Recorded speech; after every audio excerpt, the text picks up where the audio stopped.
Test 2. You will hear a number of different recordings, and you will have to answer questions on what you hear. There will be time for you to read the instructions and questions, and you will have a chance to check your work. All the recordings will be played once only. The test is in 4 sections. At the end of the test, you will be given 10 minutes to transfer your answers to an answer sheet. Now turn to Section 1.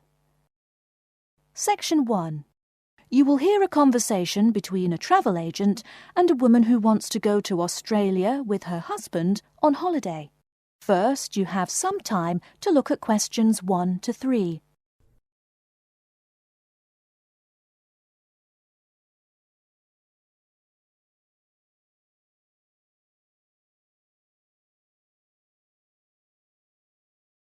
You will see that there is an example which has been done for you.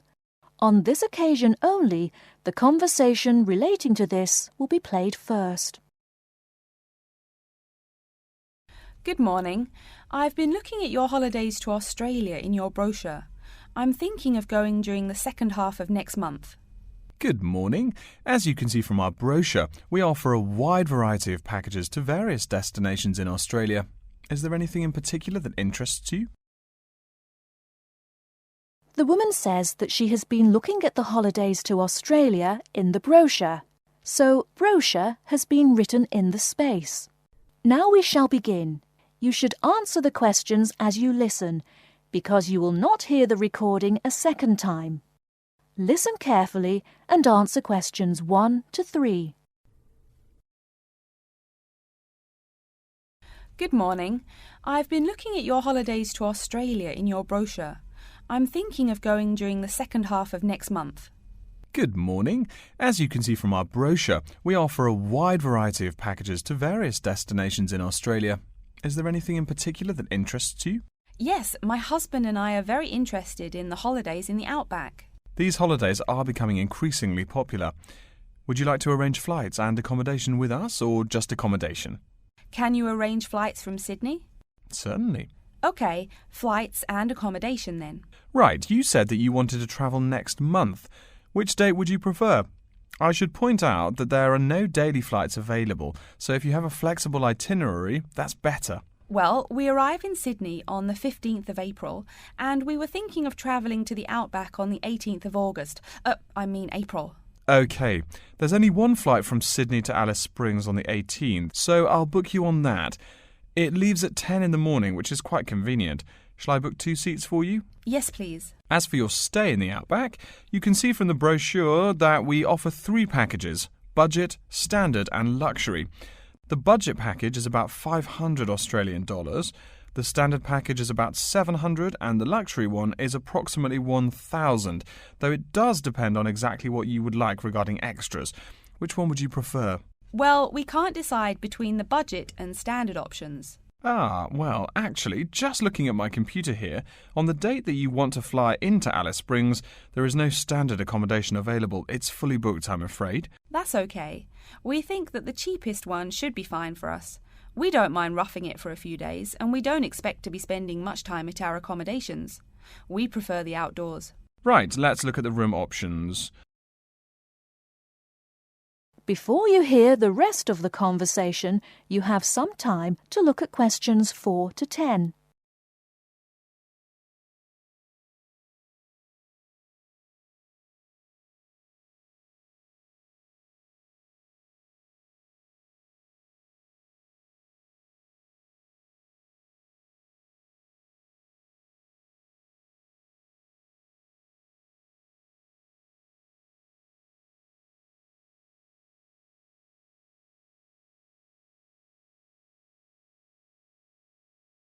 Now listen and answer questions 4 to 10. First of all, would you prefer a non-smoking room? Yes, neither of us smokes. OK. Oh, before I forget, could you book everything in my husband's name, please? Yes, of course. Are you paying by credit card? Yes. In that case, I'll need your husband's name exactly as it appears on the card. Of course, it's John A. Smythe. That's Smythe with a Y. John. Middle initial A. Surname Smythe. S-M-Y-T-H.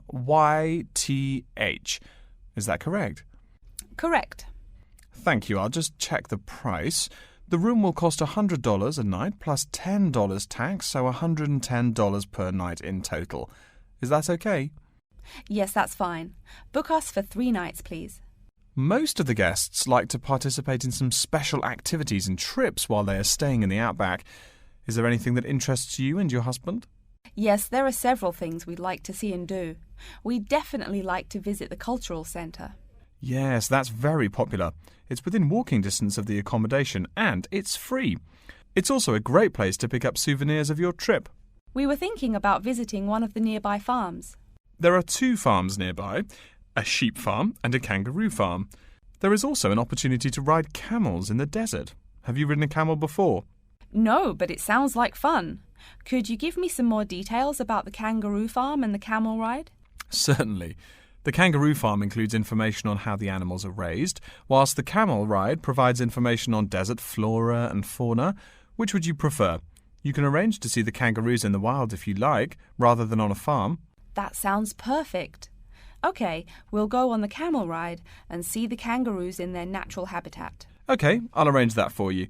I forgot to mention that the journey also includes a stop at a place of Aboriginal artwork. It's a place well known for its stone carvings of animals and mythical creatures. That sounds great. Are the carvings in the desert? Yes. Wonderful. Well, that's perfect then. I'm sure you'll have a lovely trip, but remember that you need to take care in the sun.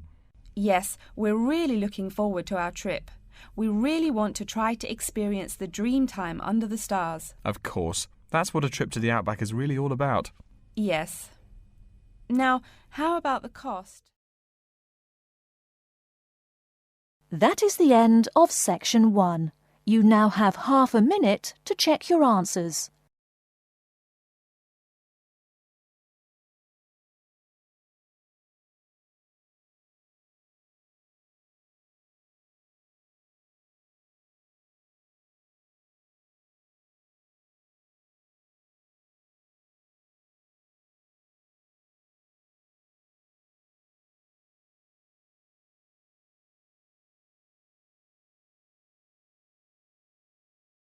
Now turn to section 2.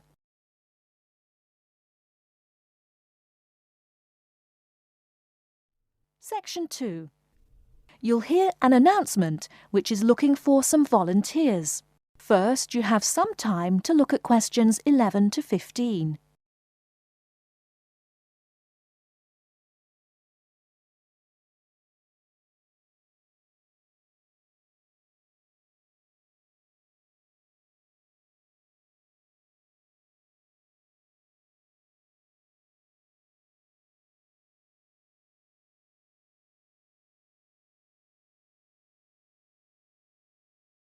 Now, listen carefully and answer questions 11 to 15.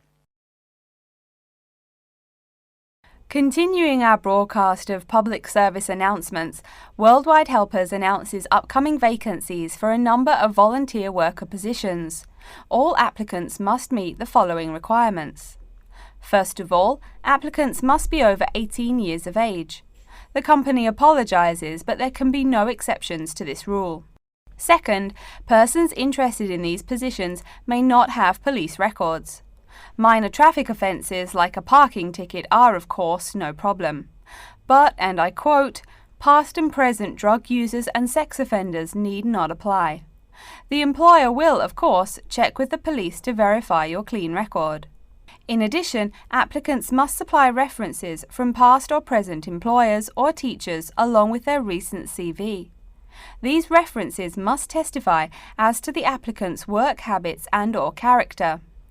Remember, these are references from employers or teachers. A note from your dear old mum won't do. Worldwide Helpers assures me that they will contact these references to confirm they are genuine.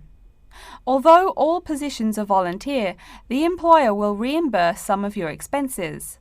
For example, they will pay for transportation to and from the job site. Aside from that, the cost of phone calls is covered. Before you hear the rest of the talk, you have some time to look at questions 16 to 20.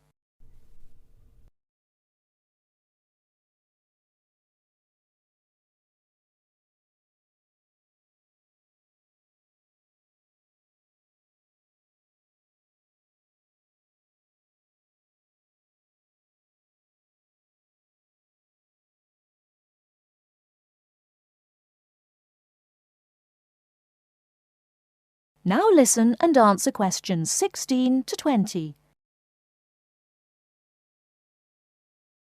As for the positions themselves, there are 3 types.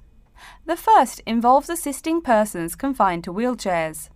For this position, volunteers must be physically fit and in excellent health. They must be able to lift at least 150 pounds. They should also have a current first aid certificate from the Red Cross. But the most important requirement is that the volunteer must have his own car. On Tuesday afternoons, the volunteers take their clients to various scenic spots around the city to experience and enjoy nature. If you don't drive, but you'd still like to get involved, the centre has a number of openings for people to read to the blind. Readers must, of course, read English clearly. Persons with no foreign accent are preferred. For these positions, you must be available on Monday mornings. Oh, wait, I see a note here. There is one opening for someone who can read Urdu. Apparently, there is a Pakistani blind person who'd like to hear his or her native language, but the other positions are all in English. And finally, there are a limited number of volunteers needed to care for disabled children. I'm sorry, but the information I've been given does not say how many children or what disabilities they have. In any case, you are needed to care for the children for 1 week in August. Apparently, this will be at the close of the summer holiday. I would guess this involves helping them with the routine chores of daily life. Again, volunteers for this position must know basic first aid, be in good health, and be able to lift up to 75 pounds. All applications for this position have to be submitted no later than Monday, August 8th. Applications may be made either by regular postal service, the snail mail, or by email. The mailing address is Worldwide Helpers, Post Office Box 651, East Surrey, BY8 99C. Please write "Attention Mary Smith" on the envelope. Or you can send email to acrawfor@worldwidehelpers.org. That's acrawfor@worldwidehelpers.org. So get out there and do something good. Okay. Our next announcement is looking for someone to facilitate tiger breeding at the London Zoo.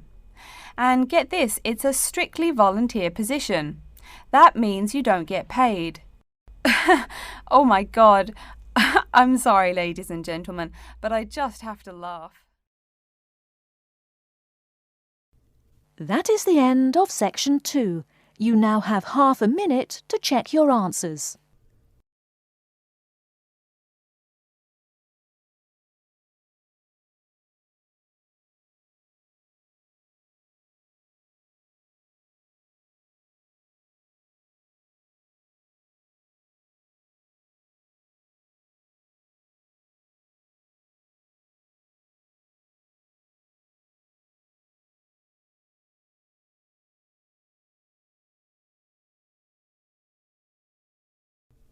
Now turn to section 3. Section 3. You will hear a student called Pete talking to his classmate Dave about the presentation that he will give on environmental science.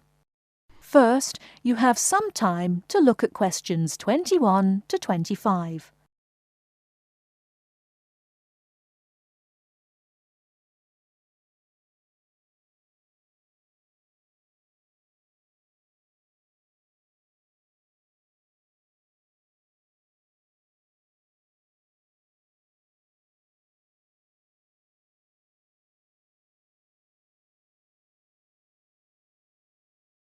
Now listen carefully and answer questions 21 to 25.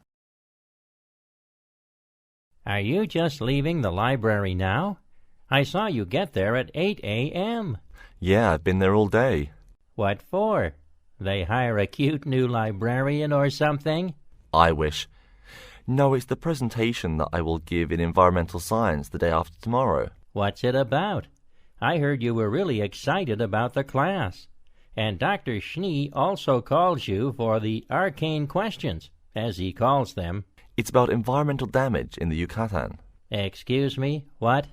Or is that where? The Yucatan. It's a state in southeast Mexico. So what's happening there? Agriculture is having a really adverse impact on the environment. There are too many farmers doing too much farming. It's really destroying the forests and ruining the soil. Deforestation is a major problem there now. How did you learn about this? I don't recall Dr. Schnee saying anything about it in lecture. Yes, but my brother went there last month. You know, to look at the old cities like the Maya Indians built. That's what first got me interested. Your brother Tom? No, Dick, Harry's twin. Anyway, he told me how few trees there were now and how much empty ground that grows almost nothing. He said the place looked more like the desert than jungle in some parts. It brought environmental damage, so I started looking for materials in the library. Here, look at this magazine. What's in it? It's an old issue of National Geographic. It includes interviews with tourists who have been there in the past few years. It's pretty bad. See the photos? I see the photos, but 1 or 2 photos don't prove anything. Then read what the article says. Right there. The first thing it points out is how soil samples show it's hard for anything to grow there. It says how an area of 21,000 square kilometers has lost most of its forest in the past 10 years. See, there are graphs. As the number of farmers increases, the acres of forest have decreased. It's an inverse relation. Before you hear the rest of the talk, you have some time to look at questions 26 to 30.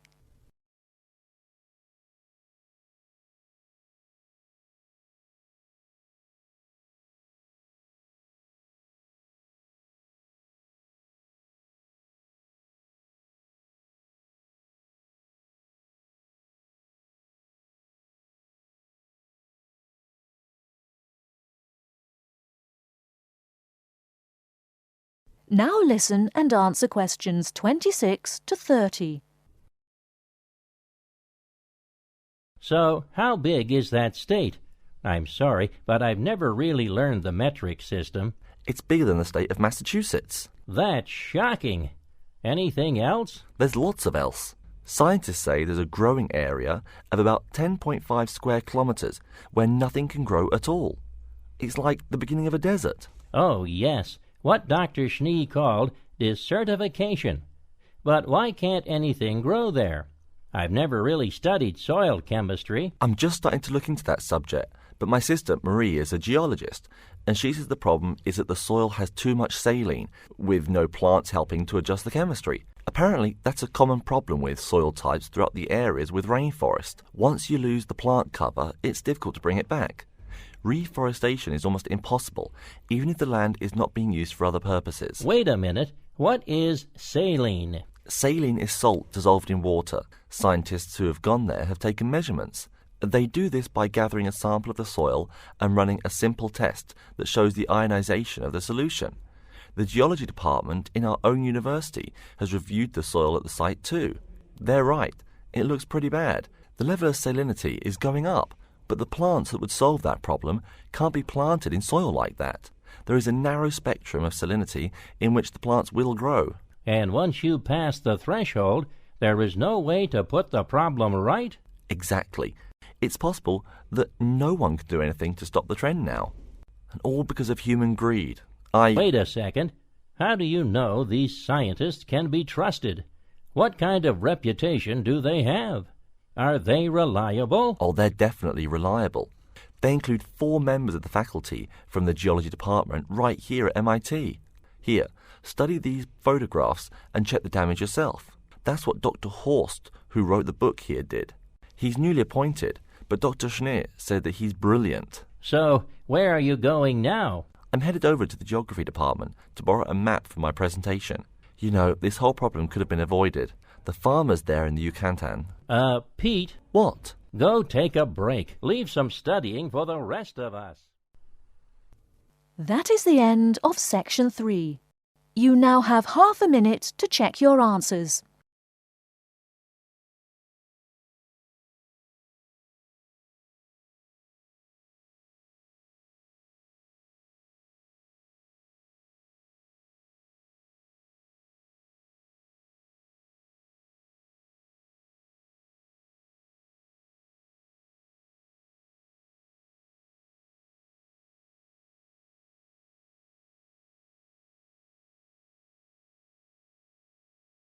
Now turn to Section 4.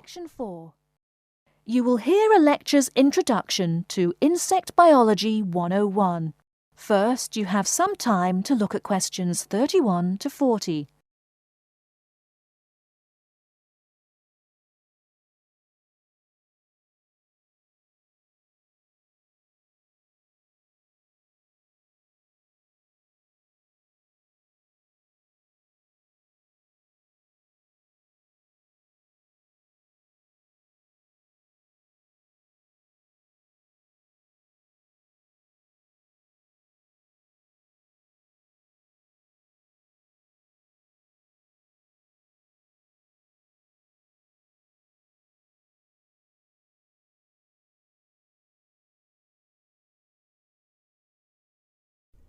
Now listen carefully and answer questions 31 to 40.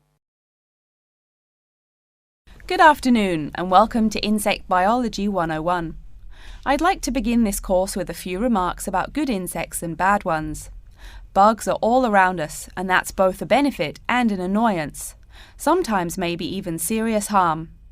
First, let's talk about the good things that insects do for us. Probably the most important insect for humans, and maybe for all other life, is the bee. Bees help plants in the process of pollination, and thus are necessary to most flowers and fruit-producing trees. That is, they carry pollen from male flowers to female. If it weren't for bees, we'd have very few food plants and no fruit either. In fact, there would be no we. No less a thinker than Albert Einstein pointed out that, without bees, humanity would be dead within a year or less. We'd starve. It's that simple. That should maybe make us just a little humble. A little less dramatic is the fact that bees also make the honey we eat. Moreover, they produce beeswax, which is useful in candles and is also used as a first-rate furniture polish. Sure, these may not be vital to our lives, but they can serve as reminders of how important bees are. That's a point I keep coming back to in this course. Though, in all fairness, I should point out that butterflies aid in pollination as well as bees. Now, here in Michigan, what's the worst part of summer? Yep, that's right, mosquitoes. But I'm talking about helpful insects, right? So let's look at the dragonfly first. If there were no dragonflies, there would be even more mosquitoes.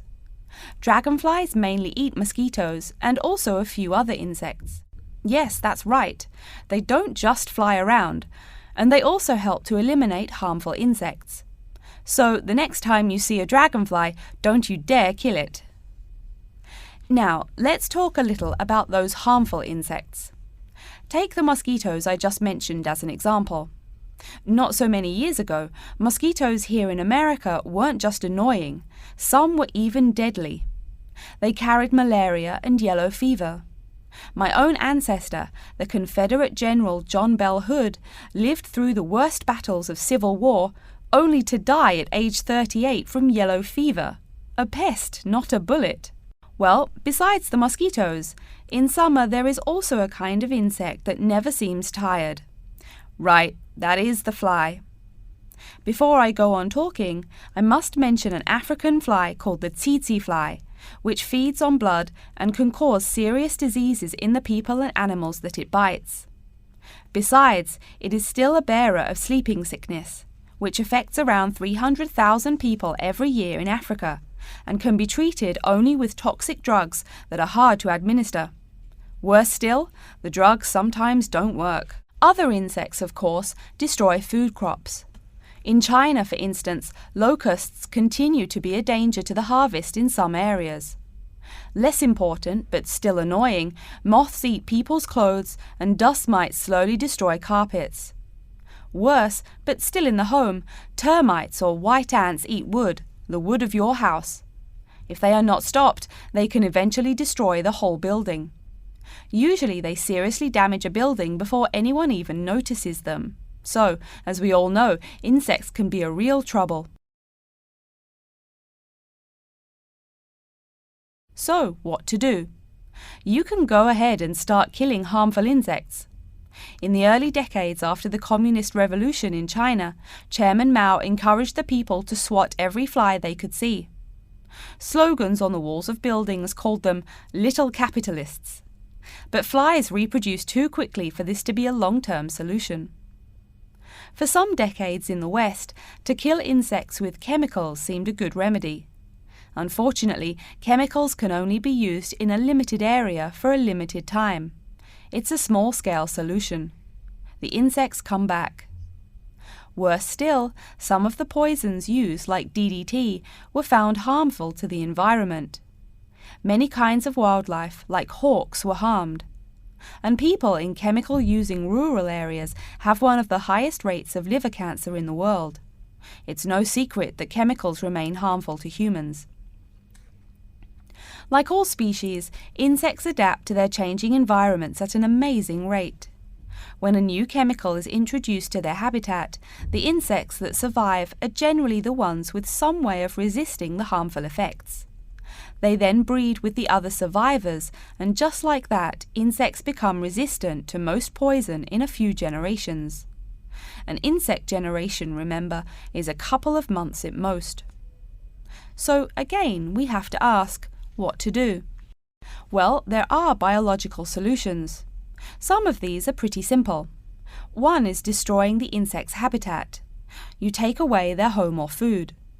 Cleaning your kitchen is the best way to prevent roaches. No garbage, no food. Getting rid of marshes and swamps eliminates mosquitoes. Other solutions might include bringing in dragonflies or bats in areas where mosquitoes are many. This is a cheaper alternative to chemicals. Biological methods like this also bring no extra pollution to the environment. But you have to be careful. If you change the environment too much, you might be hurting other forms of life accidentally. One recent method of controlling insect populations involves interrupting their breeding cycle. What does that mean? It means birth control for bugs. Insects are provided with food that makes them unable to reproduce. Since they can't have babies, the population disappears, or nearly so. And since no young are born, resistance is not a problem, with no young insects developing increased resistance. Interrupt the life cycle, eliminate the bug. It's clear that we must have an understanding of the life cycle of the insect. At least, that's the plan. We'll go into more detail as the course goes along. Now, I will stop here to see whether you have any questions or not. That is the end of Section 4. You now have half a minute to check your answers.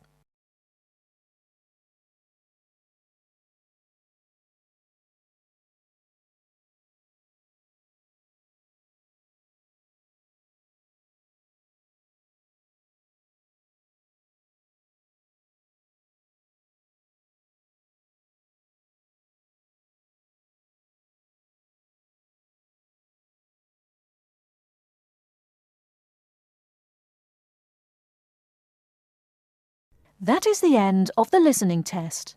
In the IELTS test, you will now have 10 minutes to transfer your answers to an answer sheet.